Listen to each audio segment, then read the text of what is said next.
नौशरो फिरोज़ मां अवां खे ख़बर ॾींदा हलूं। Bureau chief Faisal Bhatt ji report मुताबिक़ मोरो शहर मां कुछ ॾींहं अॻु पोरत नौजवान साजिद रहनमाई खां 4 नामालूम फोरू असले जे ज़ोर ते रात जे टाइम 70,000 रोक रक़म ऐं हिकु मोबाइल फ़ोन फुर करे फ़रार थी विया हुआ। फुर वाक़े जी FIR मोरो थाने ते दाख़िल कई वई हुई।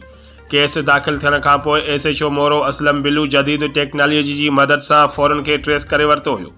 पुलिस जे छापनि खां पोइ ॾोहारी पंहिंजा घर ख़ाली करे फ़रार थी विया ऐं पोरत साजिद रहमानी खे फ़ोन ज़रिए मोतमार धमकियूं ॾियणु शुरू कयूं। धमकियूं मिलण खां पोइ साजिद रहमानी हथ में क़ुरान पाक खणी फ़ौरन ख़िलाफ़ मोरो थाने जे मेन गेट अॻियां एहतिजाजी मुज़ाहिरो कयो। ख़बरूं हलण खां पोइ SSP नौशरो फिरोज़ मैडम साई अज़ीज़ टालपुर पारां नोटिस वठी SHO मोरो असलम बिलू खे मुलविस जवाबदारनि खे गिरफ़्तार करे मुतासिर नौजवान सां इंसाफ़ जो हुकुम ॾिनो वियो। जंहिंखां पोइ SHO असलम बिलू पुलिस नफ़रीअ सां गॾु मुख़्तलिफ़ हंधनि ते छापा हयां विया। जंहिंखां पोइ फुर थियल रक़म हथ करे SHO ऑफिस में मुतासिर नौजवान साजिद रहमानी हवाले करे छॾी। साजिद रहमानी पारां SHO असलम बिलू जो शुक्रियो अदा कयो। उन मौक़े ते SHO असलम बिलू मीडिया सां ॻाल्हाईंदे चयो त साजिद रहमानी खां फुर थियल रक़म हथ करे संदसि हवाले करे छॾी आहे।